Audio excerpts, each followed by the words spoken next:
예수님께서는 제자가 되는 걸 놓고 너희가 잘 계수하라. 어떤 사람이 망대를 짓는데 그 사람들이 이제 포도 농사를 지으면서 우리 같으면 뭐 망대까지는 아니고 그냥 이래 우리도 시골에 가보면 이제 집을 하나 지어놓고 거기 앉아서 뭐 막걸리도 한 사발 마시고 좀 쉬기도 하고 하는 이런 것처럼. 그러나 망대, 약간 높은 망대를 짓는데 유대인들은 포도원에 그걸 다 짓거든요. 그러면 내가 지금 한 1,000만 원을 가지고 있다. 그런데 지금 공사면 한 2천만 원이 된다. 1,000만 원 어디서 빌리지? 은행에서 빌릴 수 있나? 친구한테 빌릴 수 있나? 이런 걸 계산을 해서 계산이 잘 맞으면 공사를 시작하지 않습니까? 그런데 가끔씩 어떤 사람이 생기는 거 하니까 마을에서 아이고 뭐 어떻게 되겠지. 나는 한 500만 원 밖에 없지만 2천만 원짜리 공사를 시작합니다. 그냥. 그런데 친구한테 빌려달라고 그러더니 안 빌려준다고. 은행에서 빌려달라고 안 된다고 그러고. 공사를 한 반쯤 했는데 더 이상 공사비가 없어가지고 한 반쯤 올라가다가 멈춘 망대가 마을에 하나쯤 있을 수 있다는 겁니다. 그러면 온 동네 사람들이 저 머저리 같은 녀석 그걸 계산을 잘해서 돈 나올 거 이렇게 잘 알아보고 해야지. 아니면 시작을 하지 말아야지. 이런 일들이 마을마다 가끔씩 생겼다는 겁니다. 그러니까 예수님께서 제자가 되는 것을 놓고 말씀하시기를 너희가 계산을 잘 해라. 너희가 망대를 지을 때 이렇게 하지 않느냐. 너희가 내 제자가 되고 내가 말하는 변화의 삶, 지금 너희가 사는 그 모습 가지고는 안 되니까 돈 벌어서 되는 것도 아니고 젊음이 10년, 20년, 30년 유지가 되고 링클 크림을 앞만 발라서 주름이 앞만 얼굴에 주름 없이 팽팽해도 그런 변화 가지고는 안 된다는 겁니다.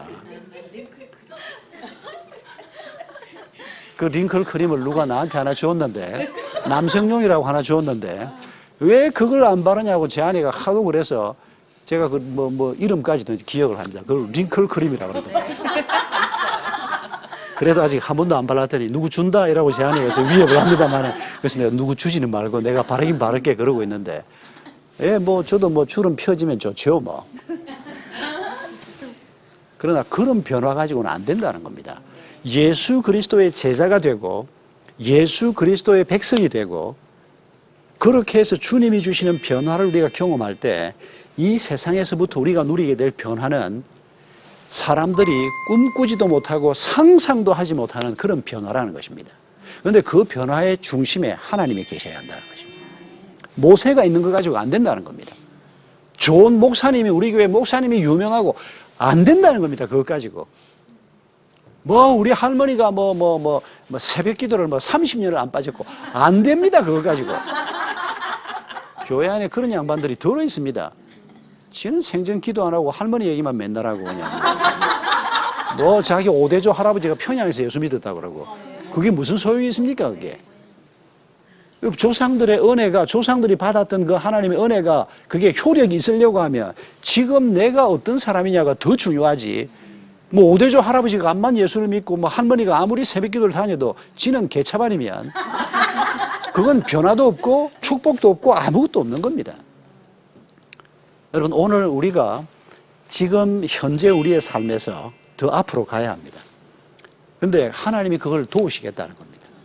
그런데 그 하나님이 우리를 도우시는 그 도움의 중심에 하나님이 계셔야 한다는 것입니다. 아멘. 오직 하나님이 우리를 도우시고 하나님이 함께 하시는 것을 우리가 확신하고 그래서 가끔씩은 사람의 도움을 우리가 기대하지 않고 그렇다고 해서 사람들하고 관계를 다 끊고 살아라 이런 얘기를 하는 건 아닙니다. 우리는 세상 속에 살지만은 세상과 동화되면 안 됩니다. 세상 속에 살면서 세상하고 자꾸 친해지고 술도 마셔야 되고 못된 짓도 해야 되고 그러니까 난 아예 산속으로 갈란다. 아닙니다. 하나님이 그걸 말하시는 게 아니고 세상의 빛과 소금이 되라 그랬습니다. 아멘. 세상 속에 살면서 우리가 세상의 영향을 받지 않고 세상에 영향을 주는 자가 되고 세상이 변화되는 일을 위해서 내가 먼저 변화를 경험하고 그래야 내가 세상의 변화를 만들어내는 자가 될 수 있기 때문인데 이 일의 중심에 하나님이 계셔야 한다는 것입니다. 하나님이 우리 중심에 계시다면 대촌섬 사람들이 그 보배를 붙잡는 것처럼 우리에게는 축복이 될 것이고 이 하나님을 우리가 무시하고 놓쳐버리면 그거를 다 부수고 가슴 아파하는 사람처럼 살게 될 것이라는 겁니다. 근데 심지어는 우리가 그렇게 하나님을 무시하는 건 아닌데 우리가 예배도 드리고 하나님의 이름도 부르고 성경도 읽고 하는데도 불구하고 실제로 우리의 삶에서 하나님이 중심에 있지 못하는 것, 이게 우리에게 가장 큰 문제가 되는 것입니다.